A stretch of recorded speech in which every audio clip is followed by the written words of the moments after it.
With all this Dalvin Cook news lately, we've been hearing a lot about the Vikings run game and NFL run games in general. But I feel like we could all go for a little bit of an update on exactly what we're looking at when we're looking at an NFL run game. So let's go over that in the broadest of strokes. Welcome to the Locked On Vikings podcast.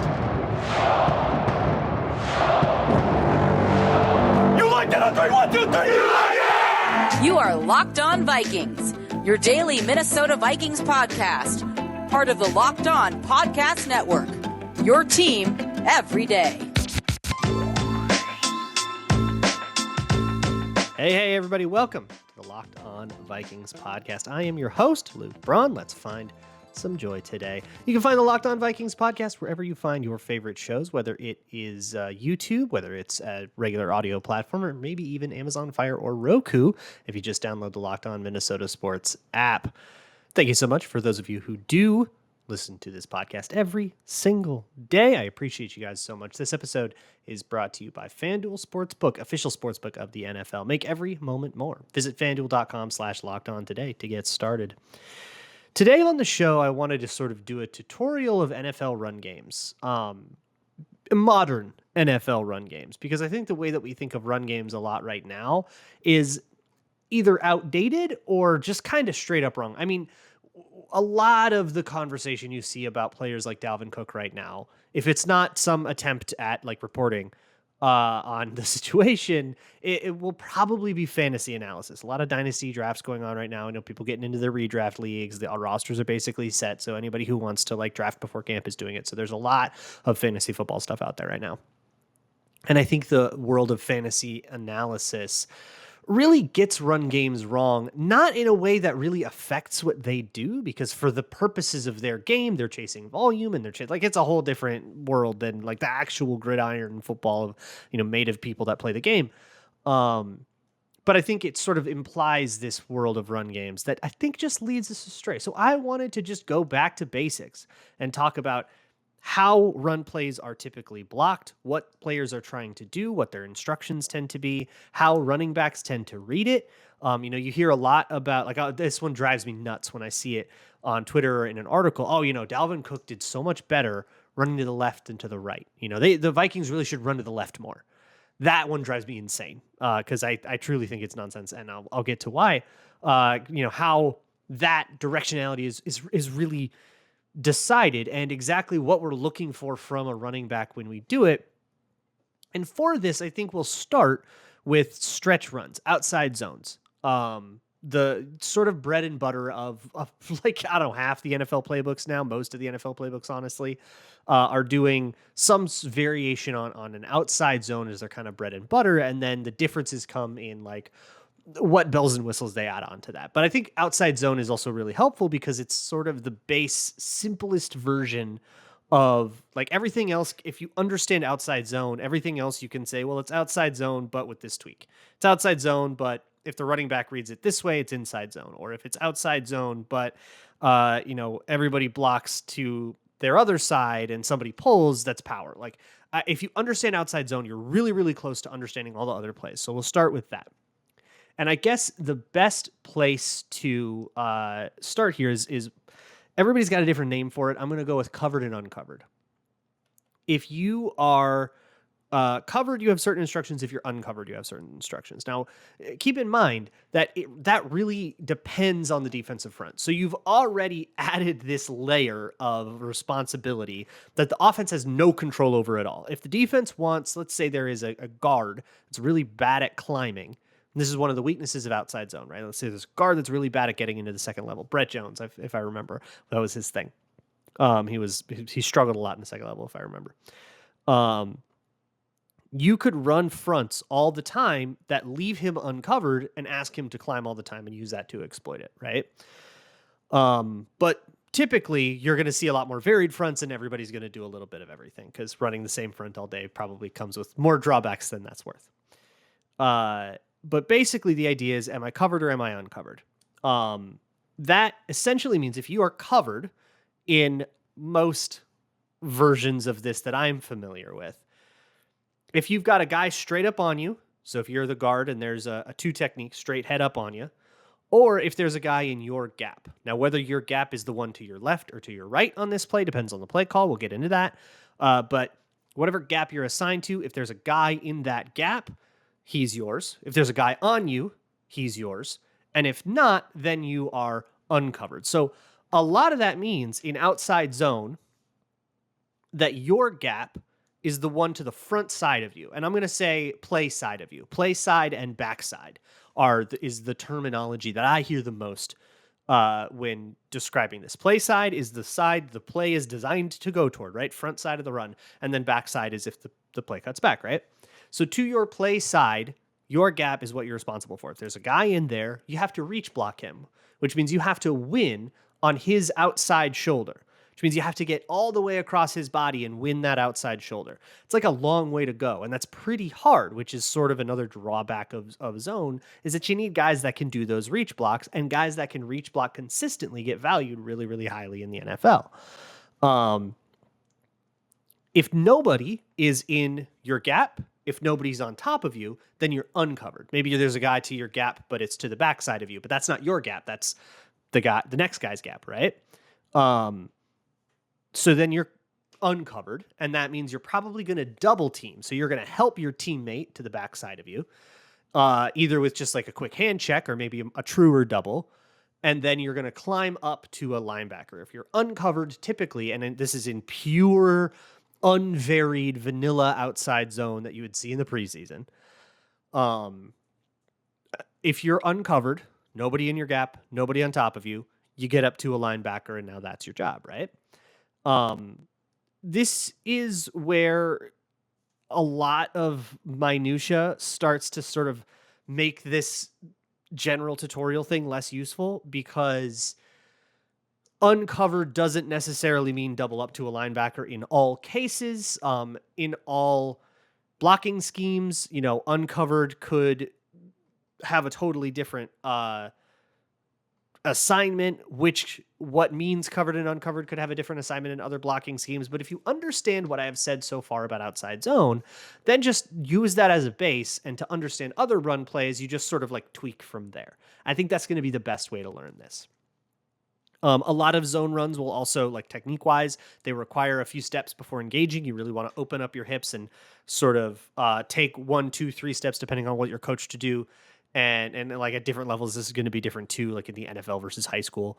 Then you turn up and do it. But maybe the hardest. So like if you're an offensive coordinator and you're going, man, I've got 4 good linemen and 1 bad one. How do I hide the bad one?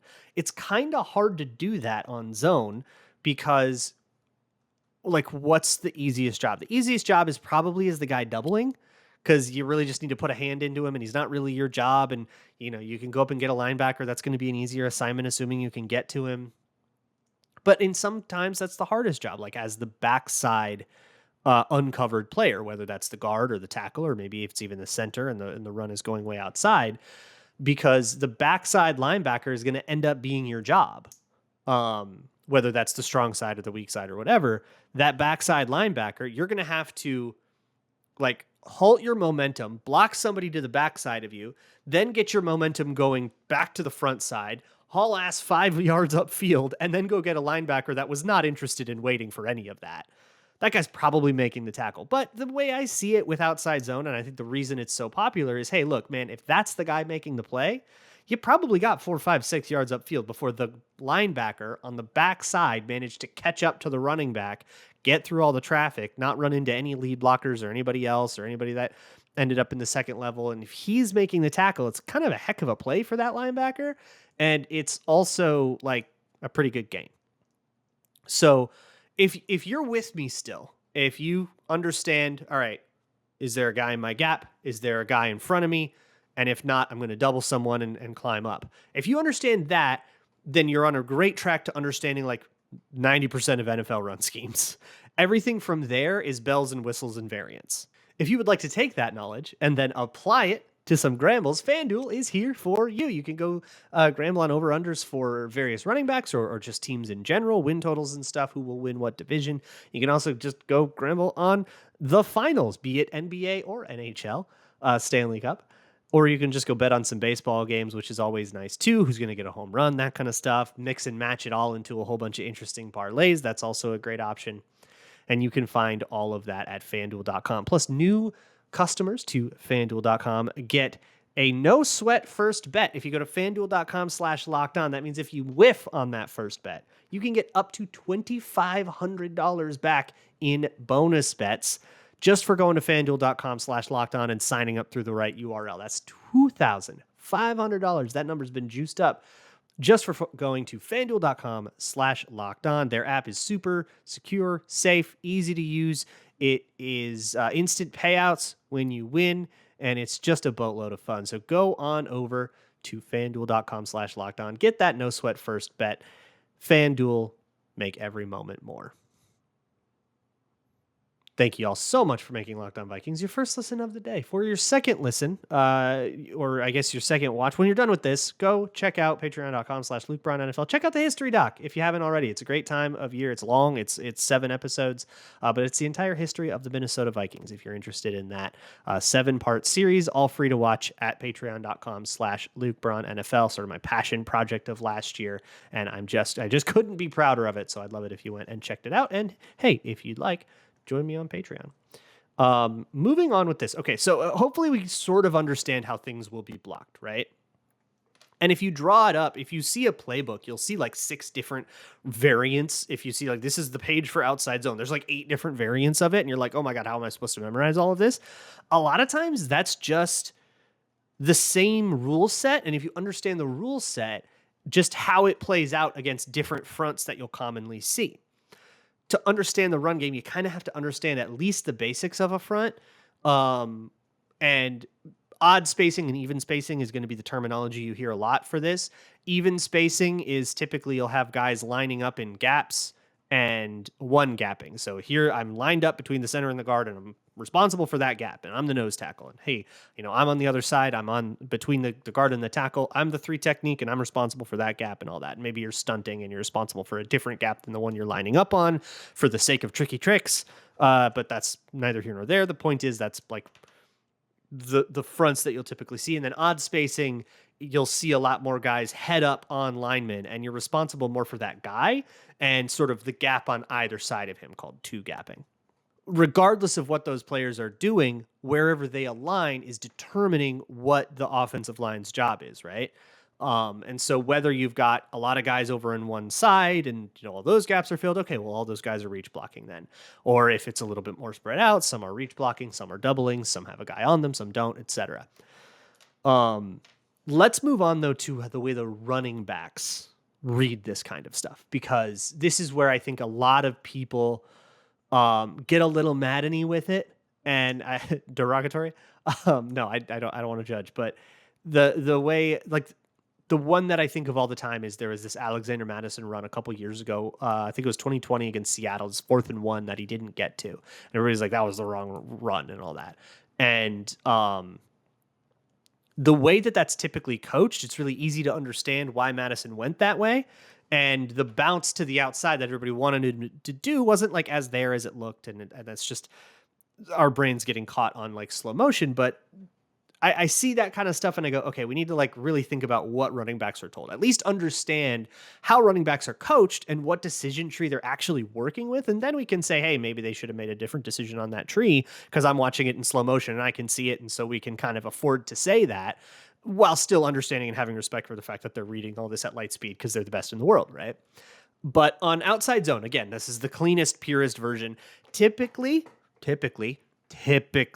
all right, I know there are coaches that watch this show and follow me on Twitter and stuff that might teach all of this way different, and that's totally fine and valid. I'm talking broad strokes, a simple way to understand it so that people without backgrounds in football like myself can come to understand it, because this is how I came to understand it. This is where I'm at. So typically the running back will be coached to aim himself right at the booty, right at the butt of the play side tackle. So whatever the front side of the run is, that tackle, let's say it's Brian O'Neill, you go at Brian O'Neill's butt. And then it kind of depends on what the edge rusher does from there. Let's say the edge rusher is there, and let's say there's no blitzing linebacker, or there's no tight end on that side or whatever, just to keep things at abundantly simple. If that edge rusher tries to go way upfield and is on the outside shoulder of Brian O'Neill, okay, then you read to the next gap. So you were going to go to the C gap, which is outside the tackle. Now we'll go in one to the B gap. And let's see what's going on with O'Neill and Ed Ingram. And then if that's there, you take it. And if not, you go to the A gap between Ingram and Garrett Bradbury. And you just keep reading gap to gap to gap to gap to gap. Sometimes you get through all those gaps and you end up bending that thing all the way back to the other side of the play. And it's a backside cut back, and that's great. And Dalvin Cook has gotten plenty of explosive plays doing that. And sort of the grand advantage and idea of outside zone blocking is that it has that flexibility, that the running back has the freedom to take a run that was called outside zone right and break it off to the left if that's what the defense gives you. It gives you a little bit more, it gives you a lot of options, and it makes the defense be a lot more honest about every single gap's got to be covered when you're fitting the run, which makes things a lot harder for them to do while also balancing those responsibilities with coverage. So you essentially just read like across the way until you find a gap that you like. That's why it bugs me a lot when you hear, well, they should run to the left more.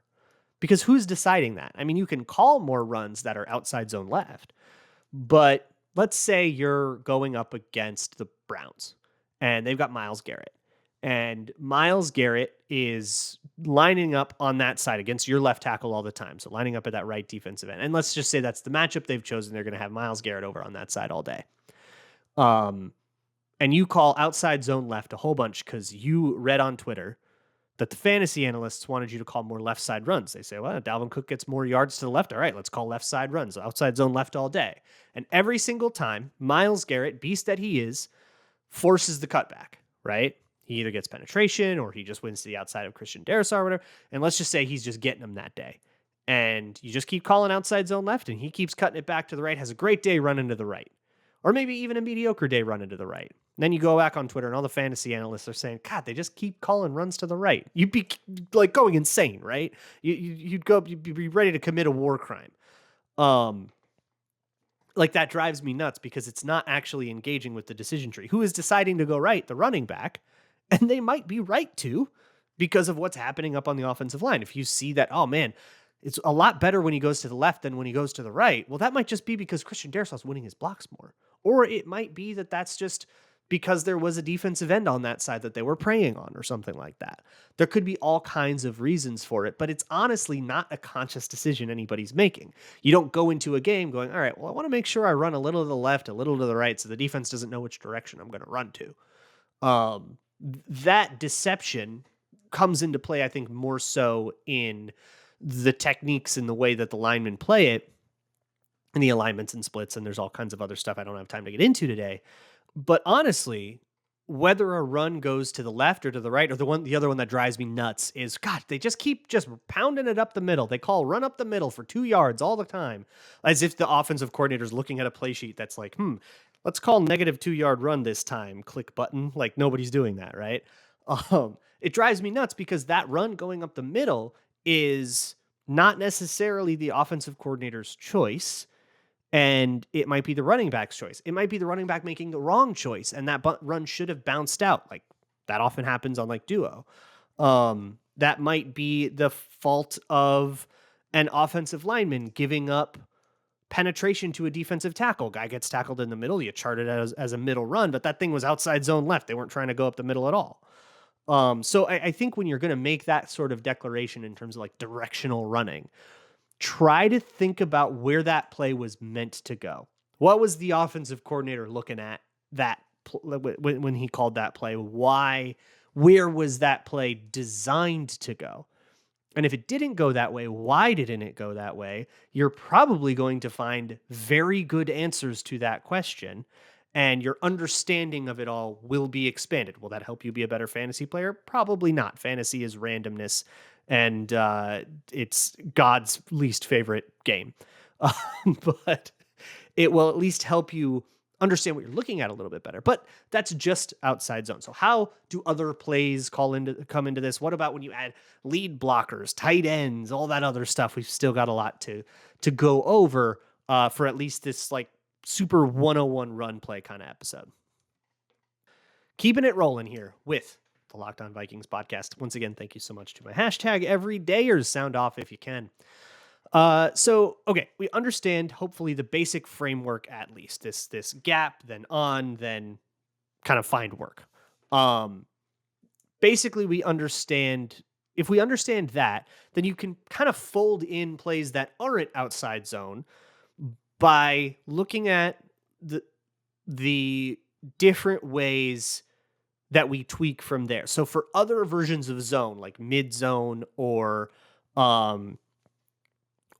inside zone, the running back reads it different is the best way I know to do it. So for example, the way that the Vikings ran mid zone, which is sort of a hybrid of outside and inside zone, which is what they did a lot in 2022 under O'Connell. Instead of the tackle trying to reach block, like pure outside zone, the play side tackle, who is your aiming point, is trying to reach block an edge rusher that's probably lined up to the outside of him. So that means he's got to get all the way across that guy's body. That's a problem. Or that's maybe not a problem, depending on how good you are. But it's a lot easier if you're allowed to down block that guy and just go get him. Just here you are, and I'm just going to push you out of the way and widen up a hole. That in mid zone sort of becomes the way that the play turns out like 90% of the time. Hey, if you get the reach, that's great, but you're like, don't try too hard to. Just unless he's given it to you for free, just take the down block and push him out of the way. Christian Darrisaw had a phenomenal season doing this. And then the running back is still aiming at the butt of the tackle, but his first read is to the inside of the tackle, and he's only taking the outside of the tackle if it's there. But he's really looking at that B gap inside of the tackle. And that's sort of, and then you continue to like read back from there. Inside zone, the read's a little different because inside zone, you're not aiming at the tackle. You're aiming at the 3-technique defensive tackle or at the guard's butt if there's not a 3-technique defensive tackle. But basically, you're aiming at the play side defensive tackle, the defender. And if he is coming up a gap, you shift play side to the next one. And bounce the run back outside. If he is winning to the outside, you cut the run back inside. And if that guy's just getting washed out, you bang it right up the middle. Bang, bend, and bounce. The 3 Bs of inside zone. It's a different way of the running back reading the play, but the blocking scheme is largely going to look similar. The techniques and offensive line, like intricacies and nuances, are a little bit similar or are a little bit different. But again, we're not trying to get into all of that right now. I'm trying to oversimplify this to get a baseline, and then you can kind of build on it from there. So what about gap schemes? Power, counter, trap, these other schemes. Think Lions, they run a lot of this. They kind of run a little of everything, but the Lions do a lot of power stuff, and they're going to do even more the way that they've built that team, you can tell. I like to think of it the same way of if someone's in my gap or on me, I got him. And if someone's not in my gap, now I'm double teaming or I'm doing something else. But instead of your gap being to your play side, so if the run is going to the right, I am blocking the guy to my right, you go to the backside. So on power to the right, I am blocking down on the guy to my left. That now I am closer to the running lane than the guy I'm blocking. I can just go straight into him. I don't have to get across his body. That's going to get a little bit easier for most of the players. But in power, for example, one player, if you think about it that way, everybody blocks the guy sort of behind them. But what about the edge rusher to the play side? Again, what about that Myles Garrett example? If we're in power at him, Darrisaw is now not on Myles Garrett at all. He's going to go down onto a defensive tackle.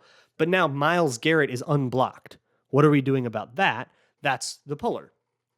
You take a guy from the backside who would otherwise just be kind of down blocking on someone who's never going to chase this play down anyways, and pull him to the other side. And then he gets to like earhole a guy, right? Then he just gets to, running start. That's going to help you block Myles Garrett. It's going to make things easier for you in terms of blocking Myles Garrett, right? It's a little bit less scary of a matchup if you get a running start and perhaps a favorable angle on him, depending on how he plays it. And then you have the running back follow that lead blocker follow the puller. That's your instruction. As soon as the puller engages with Myles Garrett, maybe Myles Garrett wins to the inside, then you have to go to the outside of him. Or if he goes way upfield, like trying to pass rush it, then you can just cut kind of underneath him. And all the puller is supposed to do is guide him further upfield like that. Add a lead blocker to any of these equations, and you just have the lead blocker is now the one following these rules, and the running back is following the lead blocker, of course, with the leeway to, abandon the whole thing and get out of dodge and like totally go off script if that's what he sees, right? But running backs usually have the leeway to just like, hey, if they see it, take it. Counter is a lot like power, but you have two pullers. So you'll have like the guard and the tackle. That's GT counter. Get it? Or the guard and the tight end would be like GY counter. The tight end is typically the Y. But it's a lot of the same stuff. And what you'll almost always end up with on power is a double team on the 3 technique, because the 3 technique defensive tackle, unless it's a front where there's a 1 technique on the same side, I'll call that like a boss front, big on same side. So if you have both the defensive tackles on the same side, it won't work this way. But usually you don't have that, right? You have the 2 defensive tackles on either side. There will be a space between those 2 guys. And the 3 technique will, there will be an unoccupied lineman, and that guy goes and doubles the 3 technique. But even in that double team, it's not really a pure double team. That guy's still going to peel off and try to climb up to a linebacker most of the time. In some cases, you're not necessarily doing that unless that linebacker tries to like shoot past you. And again, a lot of people teach us a lot of different ways, and I don't think you have to worry too much about the minutia. But what I want you to understand in all of this, and I'm really talking to people who've learned most of what they know about football through fantasy, because I think once you get too deep into fantasy, it starts to lead you astray in terms of understanding the game at its core level. That nobody really controls which direction the run goes. The running back makes that decision, and he makes that decision based on what's available, not necessarily whether he's better at running left or right, which I don't even know what that skill set would be anyways. So I want you to understand that. And I also just want you to understand generally on a super broad strokes level, what linemen are trying to do. Usually is there a guy in my gap? What's my gap? That depends on what the play call is. But is there a guy in my gap or not? And that's going to kind of determine where I'm at in the run game. There's my quick little NFL 101. Let me know if you guys like episodes like this, because sometimes I feel like I'm getting really basic. Sometimes I feel like I'm going really deep. Let me know where you guys are at on stuff like this. And maybe I can do more like that. Maybe an NFL 101 guide to, play action passing or something like that.